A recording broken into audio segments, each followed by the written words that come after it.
गुरु का एक शब्द भी फिजूल नहीं होता, और महान तपस्वियों का एक इशारा भी, उनका हिलना डुलना भी फिजूल नहीं होता, व्यर्थ नहीं होता। अगर वो एक कदम इधर से इधर गए, उसमें कुछ ना कुछ मकसद होगा। अगर इधर से उधर देखा है तो ना कुछ उसमें सारांश होगा।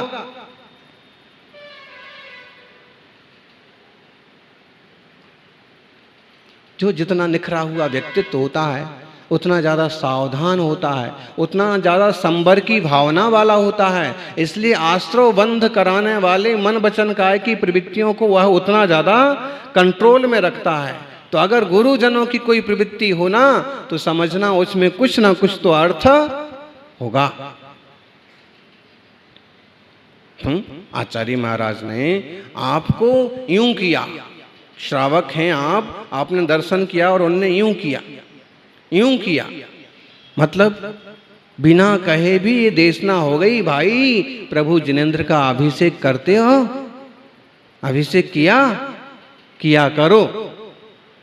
गुरु की करुणा है कि किसी महान ग्रंथ पर, भगवान महावीर स्वामी के शब्दों पर आपको विवेचन करके गंभीरता से समझाएं कि ज्ञानी सम्यक दर्शन पाने के लिए भाव है, रत्नत्रय पाने के लिए भाव है। जब हमारे पास क्षयोपशम है, जब हमारे पास विशुद्धि है, जब हमें देशना मिल रही है, तो हम सम्यक दर्शन क्यों नहीं प्राप्त करें। और प्रायोगिक लब्धि, अप्रशस्त प्रकृतियों का, खोटे कर्मों का बहुत ज्यादा निरोध हो जाता है, निषेध हो जाता है, उसका अनुभाग क्षीण हो जाता है और शुभ प्रकृतियों का अनुभाग बहुत बढ़ जाता है। और फिर निर्मल निर्मल परिणाम होते हैं, ऊंचे उठते हुए भाव होते हैं, अधाकरण होता है। ध्यान रखना, 4 लब्धियां तो ना जीवन में बहुत बार हो जाएंगी, 4 लब्धियां तो जानवर को भी हो जाएंगी। हो सकते कभी कभी कोई कुत्ता आकर के ऐसे शांति से सुनता रहता है और उसको भी समझ रहा है कि क्या कह रहे हैं। हमने आपको उदाहरण सुनाया था ना, वो मारौठ का, बकराशाला का, कि ढेर सारे बकरे थे और उनको वो दादा ने कहा कि जाओ सब अंदर। उसने अपनी भाषा में ऐसे 2 शब्द बोले, सबके सब अंदर चले गए फटाफट, 100-200। उसको ना लाठी उठाना पड़ी, ना चिल्लाना पड़ा, ना दोबारा कहना पड़ा, एक खड़ा रह गया। तो हमने पूछा हूं, तो फिर वो दादा ने बताया कि इसकी आंख खराब है, इसकी एक आंख पूरी खराब है और एक आंख से हल्का हल्का सूझता है, तो इसको पता नहीं है कि किधर जाना है, इसलिए वहीं खड़ा होकर के चिल्ला रहा है।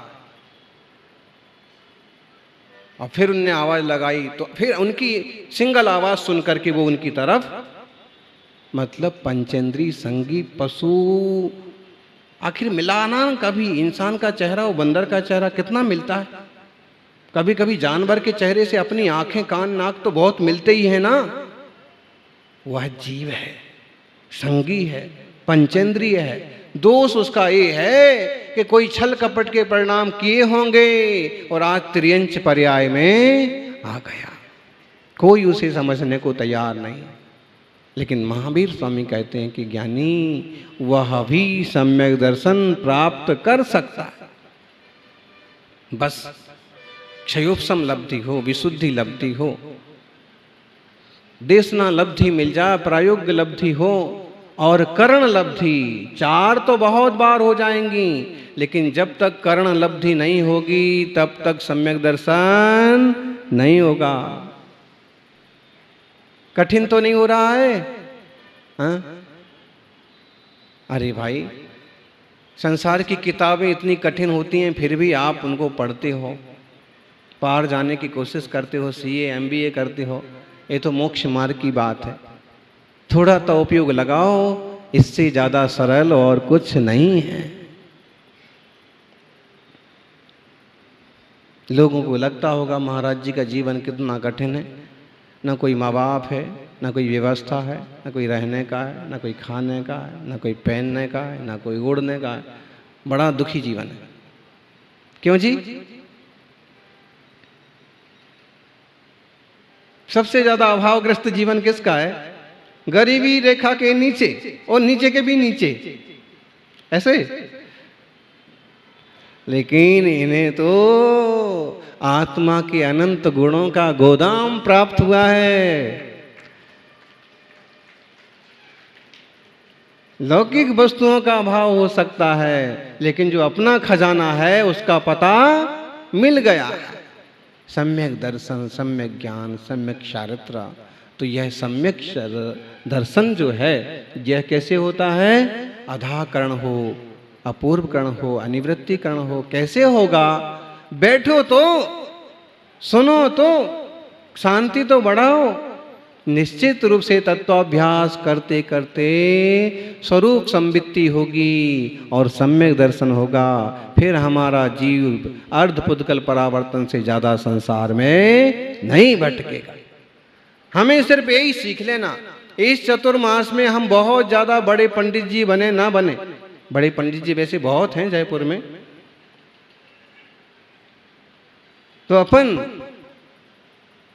इतना जरूर सीख जाए कि शांत कैसे रहना है, स्वभाव की रुचि कैसे करना। अपने भावों पर ही तो निर्भर करता है। अपने भावों पर ही पतन और उत्थान निर्भर करता है। प्रवचन सार की 8वीं गाथा बहुत ज्यादा प्रभावित करने वाली गाथा। हर एक गाथा एक एक हीरा है।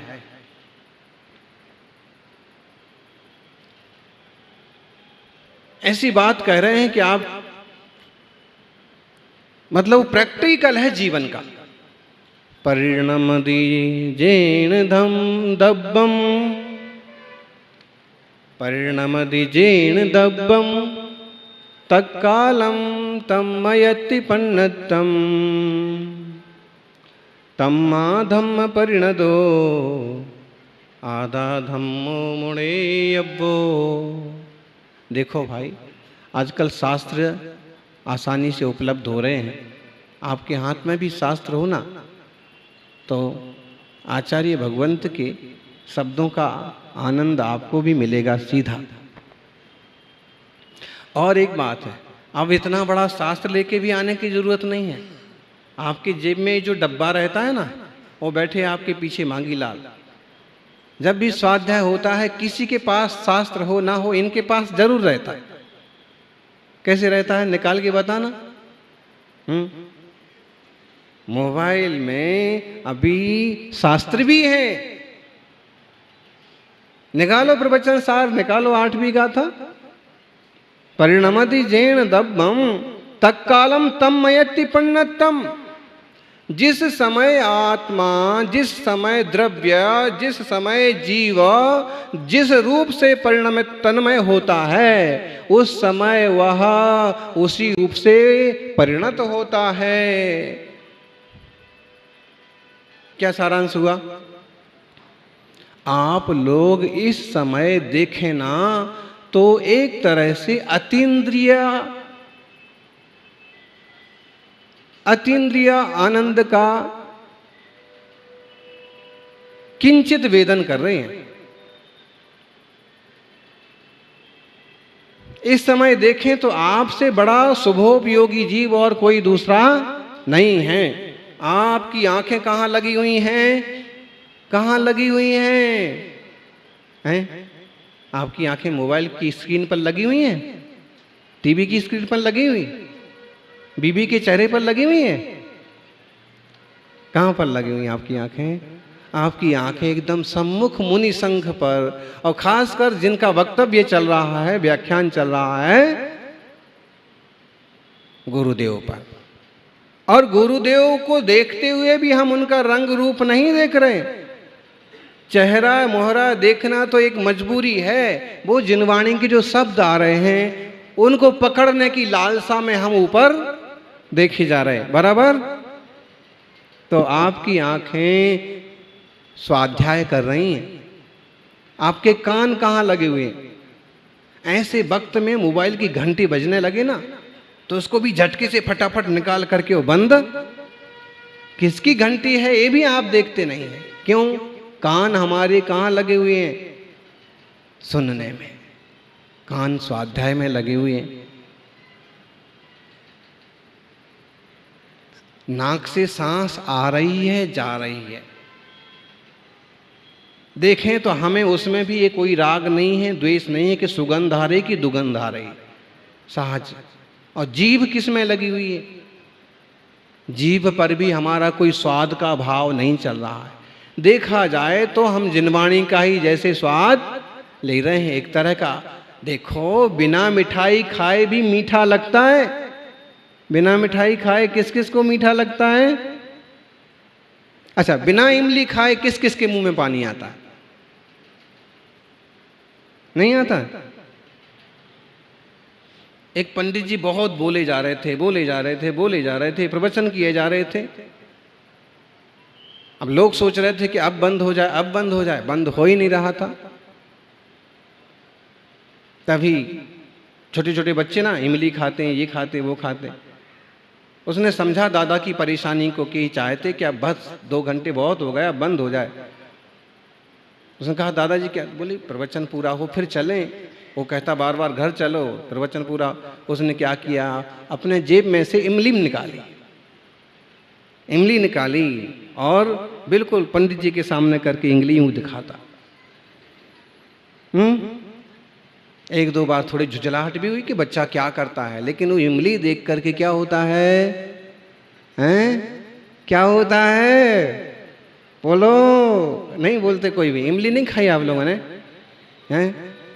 जिसने इमली के पेड़ के नीचे जाके इमली नहीं खाई, हम समझ लो उसको इंसान ही नहीं मानते। किस किसने नहीं खाई? अब तो जिसने नहीं भी खाई होगी वो भी खाएगा, मैंने भी खाई है।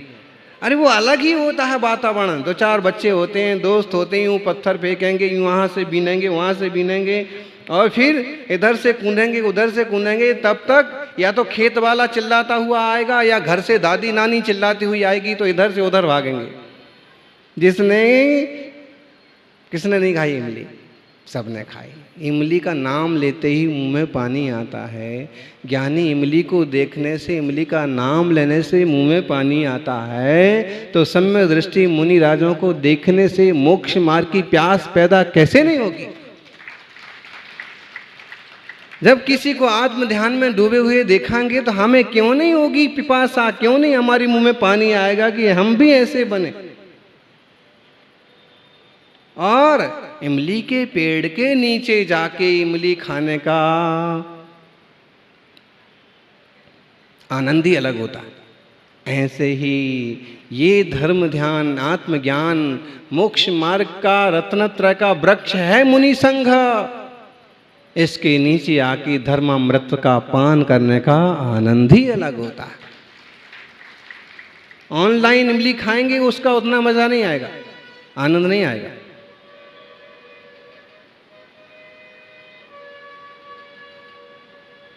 ऑफलाइन सामने आके बैठिए, आनंद से जिनवाणी का स्वाद लीजिए। कैसे नहीं आनंद आता है, देखिए तो सही। अरे जीवन बदलता है, जानवरों तक का जीवन बदल जाता है। अपन तो सौभाग्य से जिन ईश्वर के शासन में विराजे हुए इंसान है। परिणमति जीर्ण दब्बम तत्कालम तमयति पन्नतम। ये उदाहरण हमने इसलिए दिया कि आपका सब कुछ अभी धर्म ध्यान में लगा हुआ है, मन भी लगा हुआ है। अभी तक जब आप यहाँ आए थे, जब तक बैठे थे, तब तक थोड़े विकल्प थे।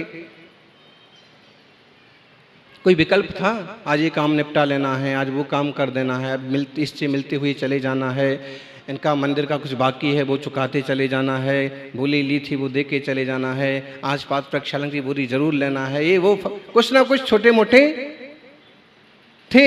लेकिन जैसे ही पिक्चर चालू हुई कि आप टिकट की कीमत भी भूल जाते हैं। बराबर अच्छी पिक्चर हो, ऐसे ही जैसे पिक्चर में आदमी डूब जाता है वो अशुभोपयोग में डूब जाता है, और जैसे जिनवाणी में डूब जाता है वो शुभोपयोग में डूब जाता है। इसीलिए हमने कहा कि इस समय आप पूरे शुभोपयोग में हैं। बाहर जाएंगे तो अभी हम कुछ जीभ के लिए कुछ करेंगे, कुछ कोमलता के लिए कुछ करेंगे, कुछ कान के लिए कुछ करेंगे, लेकिन अभी हमारा सारा का सारा उपयोग, इसलिए कहा है कि जिनवाणी पढ़ता हुआ सुनता हुआ जीव जो है परम धर्मात्मा है, संबर करने वाला है, निर्जरा करने वाला है। शास्त्र पढ़ते समय असंख्यात गुणी निर्जरा होती है।